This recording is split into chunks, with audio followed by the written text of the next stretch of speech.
Buenos días chicos, ¿cómo están? ¿Todo bien? Espero que muy bien. Bueno, continuando un poco con la clase anterior y tratando de reforzar lo que ya habíamos hablado, quiero volver a introducirme en estos temas que son tan esenciales y fundamentales para poder comprender los conceptos básicos y a partir de eso tratar de identificar los acontecimientos o fenómenos económicos y microeconómicos por sobre todo, ¿verdad? Es muy fundamental siempre mantener los conceptos para que el entendimiento se vuelva más fácil a la hora de relacionar con algunas definiciones y con algunas presentaciones gráficas o matemáticas que vamos a ir que podemos ir encontrando, ¿verdad? Entonces, para iniciar un poco, eh, para hacerlo más fácil, ya remarqué lo más importante de lo que vamos a ir hablando, ¿verdad? Este material yo les voy a estar pasando también a ustedes para que posteriormente puedan leer completamente. Esto que yo marqué es como un resumen para que la explicación no sea tan extensa y de repente no se cansen en escuchar mucho. Entonces, iniciamos con lo siguiente, que es la microeconomía o la micro, como se llama de forma efectiva. Micro, como bien sabemos, significa pequeño, es algo pequeño, algo inmensamente pequeño, pero en realidad se relaciona más con pequeño. Analizan las decisiones de los individuos y de los diferentes agentes económicos, las decisiones de cada individuo. ¿Qué tipo de decisiones? Decisiones de compra, decisiones de venta. ¿Cuál es la posición del demandante, que es el agente que va a comprar? ¿Y cuál es la posición del ofertante, que es el agente que va a vender? Estos agentes económicos generalmente, como vimos en la clase anterior, el flujo circular económico, nosotros habíamos introducido dentro de ese flujo circular algunos de esos agentes económicos.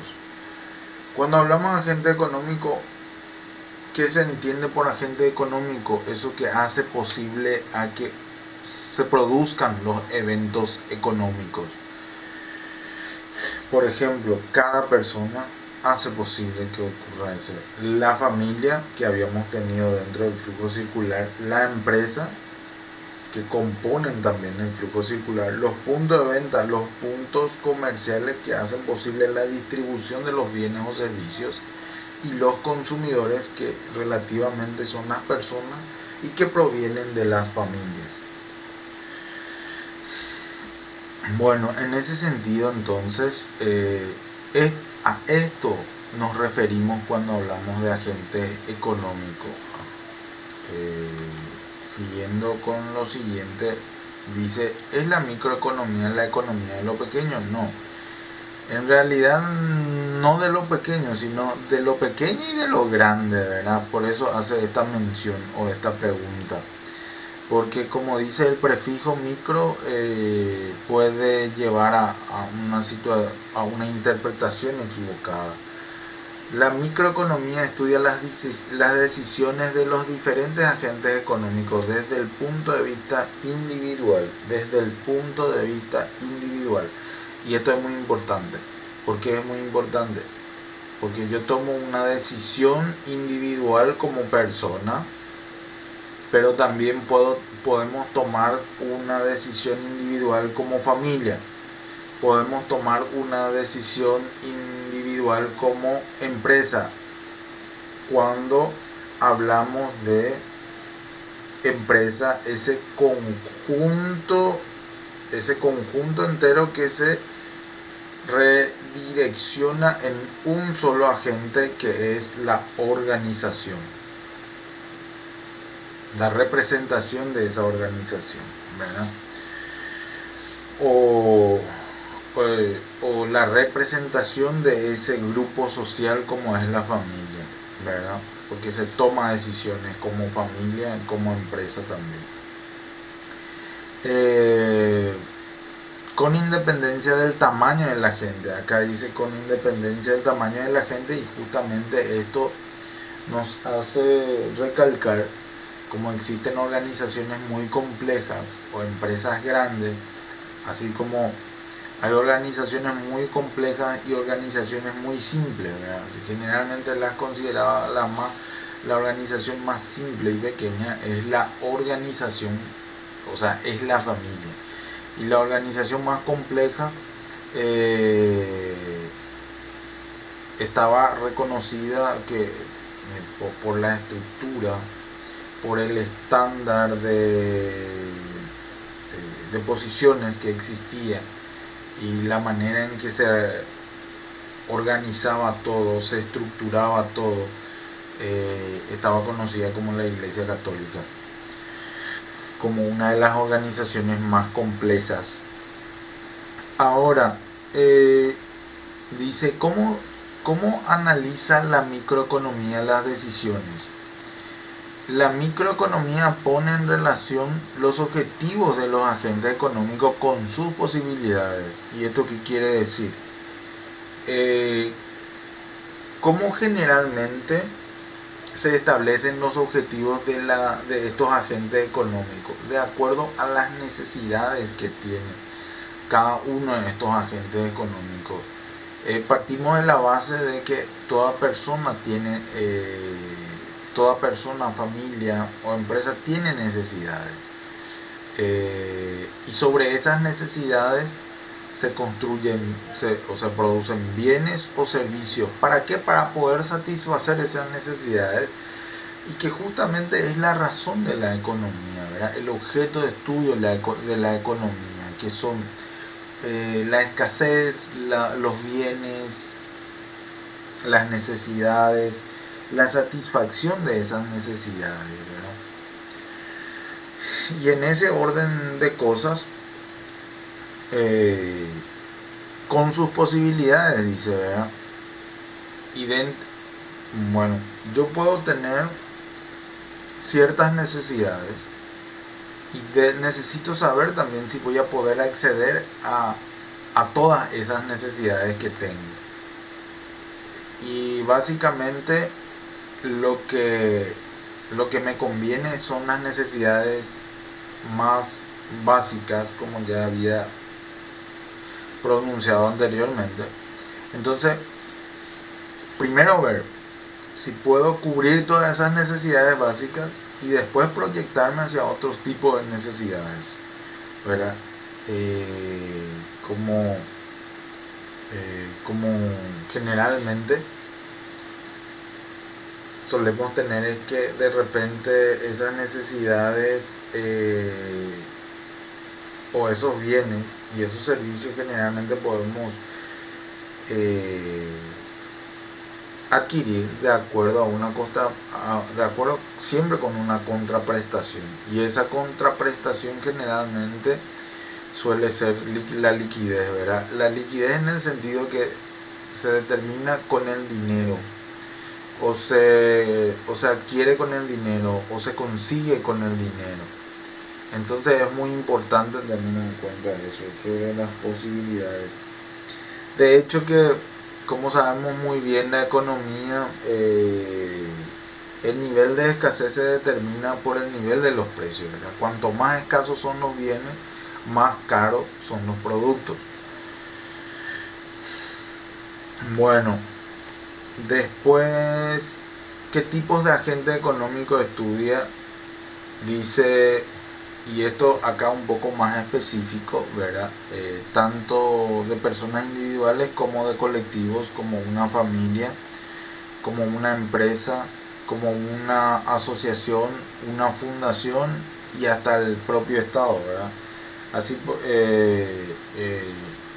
que generalmente son los que se encargan de regular justamente este comportamiento económico. Se encarga de establecer políticas económicas que permitan que el comportamiento económico se habla, y esa es la función del Estado, ¿verdad? Que permitan que el comportamiento económico no se altere demasiado por algunas determinaciones o factores, como de repente factores externos que a veces no dependen mucho de lo individual, o sea, no depende de la organización, sino que es ajeno a ella, algo que no puede controlar. Generalmente los factores externos son aquellos elementos que no podemos controlar, aquella situación que no podemos controlar.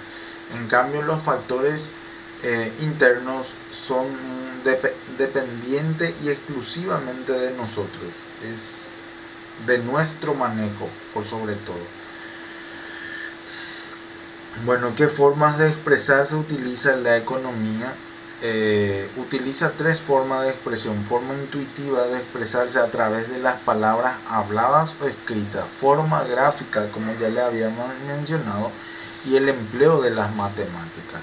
Entonces, forma intuitiva a través de una interpretación teórica de lo que está aconteciendo o de lo que estamos observando que está sucediendo como fenómeno económico, y a través de ciertos gráficos, a veces estadísticas, y también esos gráficos, o sea, la estadística generalmente aplica gráficos y cálculos matemáticos que determinan como ciertas estimaciones o proyecciones futuras.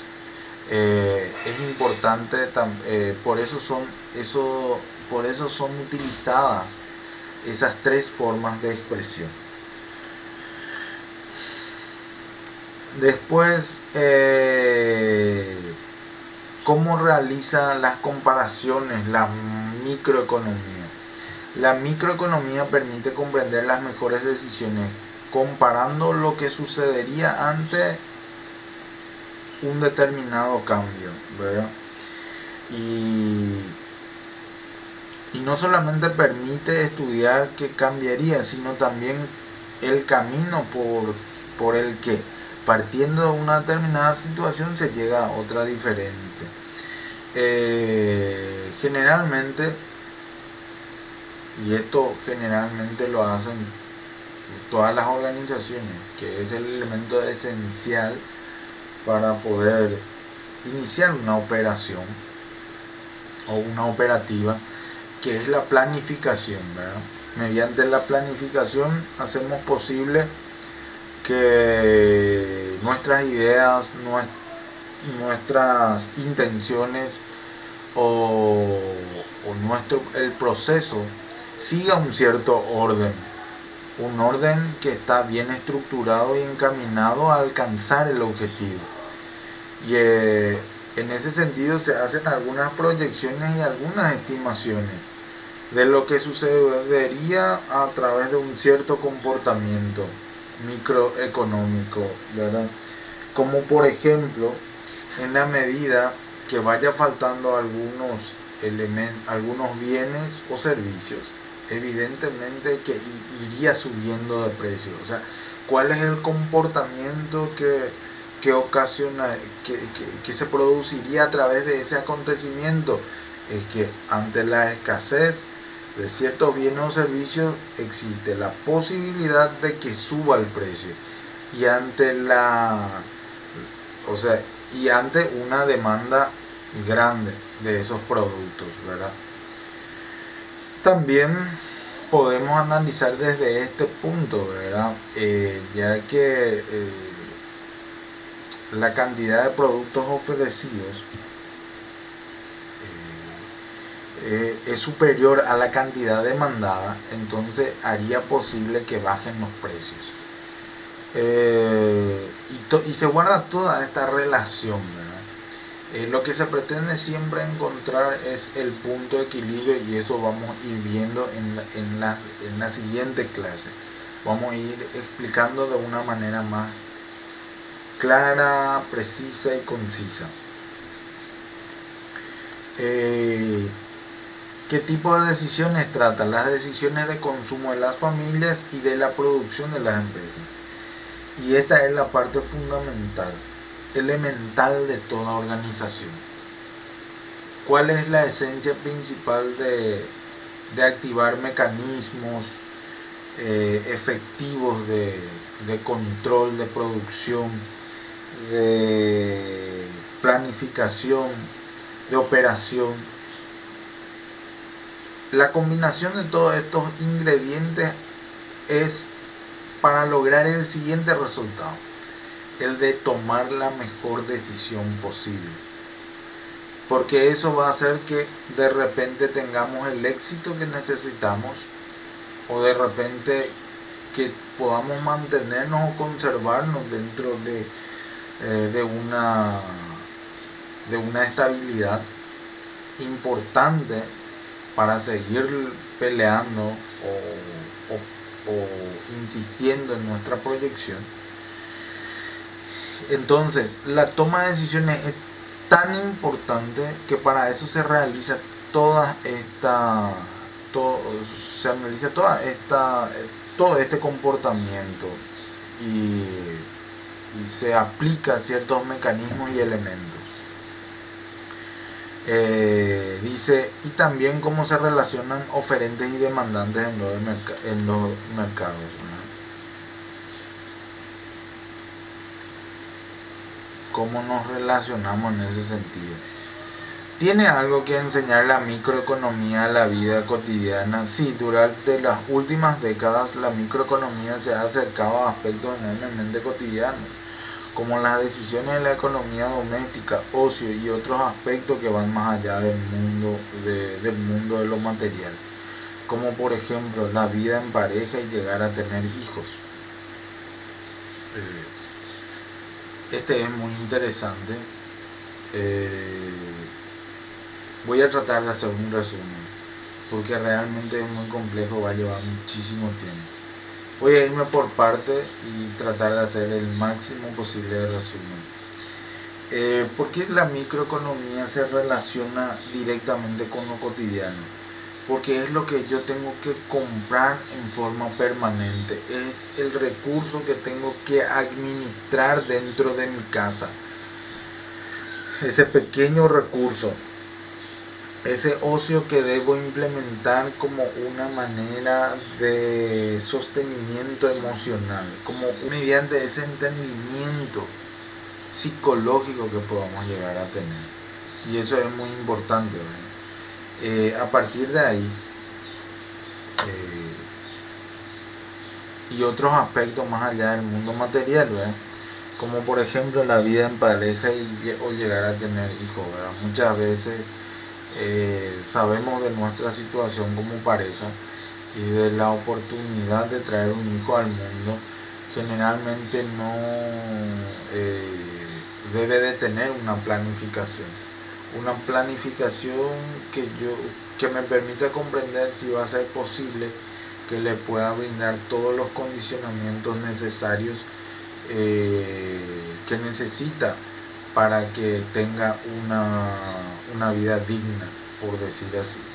Pero más que todo eso, esos son niveles de pensamiento más económicos, pero podemos irnos por niveles de pensamiento más humanos, que hacen que realmente exista una contrastación desde el punto de vista económico con la humanidad, aunque muchos no nos percatemos de esa relación o de esa situación o de esa conexión en realidad. ¿Y por qué digo? Porque la llegada de un hijo generalmente es producto, o sea, es algo tan positivo para la vida de las personas, porque lo que hace es que te desarrolla en tu aspecto personal y te permite tener un gran crecimiento.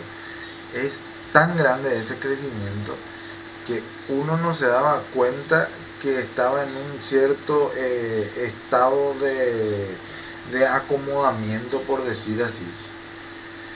No se percataba de eso, pero con la llegada de ese hijo hizo que pudiera como que esforzarse un poco más y tratar de hacer más cosas, tratar de lograr más cosas por la necesidad que tenía de proveerle a ese hijo una vida sana, educativa y una vida, por decir así, un bienestar familiar importante. Entonces, en ese sentido, ¿verdad? Ese aspecto humano. Entonces, ¿qué pasó con la llegada de ese hijo? Hizo posible que yo me esfuerce un poco más, haga cosas más grandes, haga cosas superiores a lo que anteriormente hacía, y me permita no solamente eso, me permita ir entendiendo ciertos comportamientos emocionales y cómo proyectar eso de manera positiva, haciendo que todos esos ingredientes hagan posible de un crecimiento personal importante. Bueno, dice, ayuda a comprender mejor el mundo laboral. Sí, la microeconomía ayuda a comprender mejor el mundo, las decisiones de participación en los mercados laborales, las de reparto del tiempo entre el trabajo y el ocio, los factores que influyen en las empresas que requieren trabajadores, las negociaciones laborales, los incentivos y las políticas salariales, las decisiones de selección de trabajadores, los procesos de búsqueda de trabajo, el funcionamiento interno de los sindicatos de trabajadores y las organizaciones empresariales. Porque ayuda a comprender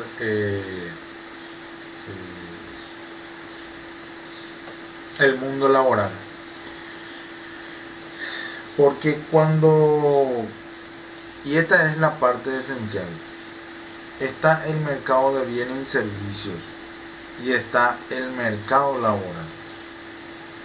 El mercado laboral lo que hace es la adquisición también de esos servicios de los trabajadores que prestan los servicios que prestan sus servicios a las empresas por sobre todas las cosas. Entonces, podemos decir que la compra y venta de trabajo se refiere al mercado laboral, compra y venta de trabajo. Entonces, porque no solamente que la empresa está comprando el trabajo de su personal y el personal está vendiendo su trabajo, entonces la compra y venta de trabajo hace que exista un mercado laboral. En ese sentido también influyen en las empresas y que es importante acá cuando dice ocio también. Es importante siempre tener que la capacidad del trabajador está muy relacionado con la capacidad mental también que pueda tener. No digo en el nivel intelectual, pero y que es muy importante también. Pero en la medida que uno ejercita o trabaja la mente, existe un cierto tiempo en donde se va ese esfuerzo y ese trabajo que está haciendo, existe un cierto tiempo que va debilitando. Y al ir debilitando un poco, la producción va disminuyendo.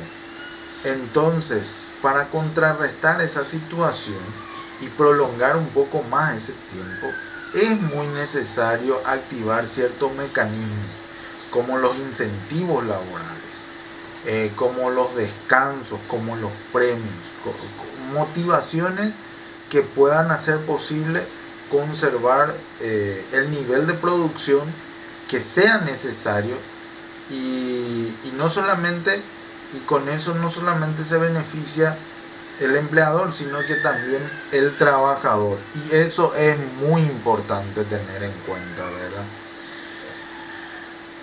Ahora, el siguiente: ayuda a comprender la microeconomía, el mundo financiero muchísimo, cada día más. Las finanzas implican muchas decisiones como las de cuánto ahorrar y cuánto consumir. Bueno, ayuda a comprender, dice la otra parte, era ayuda a comprender mejor el mundo laboral, ya explicamos eso. Pero el siguiente es, ayuda a comprender la microeconomía, el mundo financiero, muchísimo, como habíamos dicho, muchísimo, o mucho. La finanza implica muchas decisiones, como las de cuánto ahorrar y cuánto consumir. Pero acá hay algo muy esencial, de la importancia, de la gran importancia que tiene el ahorrar en cierto periodo de tiempo, ¿verdad? Porque más adelante vamos a ver de la importancia de ese ahorro y cuánto consumir y de lo necesariamente que se necesita consumir, o sea, de lo que se necesita, de la necesidad básica de cierto consumo. Y en ese sentido, ¿verdad? ¿En qué invertir? Una inversión que me permita o un retorno pronto, porque generalmente depende mucho, ¿verdad? Depende mucho del capital, ¿verdad? Generalmente si nuestro capital no es tanto, de repente, y no tenemos mucha solvencia, lo importante es que nuestra inversión tenga un pronto retorno. Pero si de repente el capital es suficiente como para esperar un cierto tiempo, es importante también, porque aseguras una posible estabilidad dentro del mercado. Y eso sí, teniendo en cuenta de que ante un riesgo que pueda aparecer, no haga que tenga mucha dificultad porque tengo cierta solvencia. Dice cuántos riesgos asumir, cómo cubrir esos riesgos. Y esto es muy importante también, porque siempre hablamos de un plan B, pero en economía generalmente se dice plan de contingencia. Cuando ante ciertos eventos o situaciones fortuitas, yo tengo un plan de contingencia para poder salvar esa situación. Y también provee de herramientas para comprender las estrategias que se producen en la interrelación de los agentes participantes en el sistema financiero. Bueno, y el mundo de la empresa. Dice, uno de los intereses crecientes de la macroeconomía es comprender las decisiones de todo tipo que se producen en la empresa. Se estudian aspectos como decisiones comerciales, financieras, de recursos humanos, todo de acuerdo al comportamiento económico que tiene la empresa. También se detienen los objetivos de la empresa o sus flujos de información. Para ir acelerando un poco, porque la grabación está siendo un poco extensa ya. La microeconomía se ha desarrollado mucho dentro del marco teórico de decisiones relacionadas con el Estado. Se estudia el impacto de los impuestos y cómo estos hacen cambiar la sociedad más allá de la recaudación. Pasa que se estudia el impacto de los impuestos.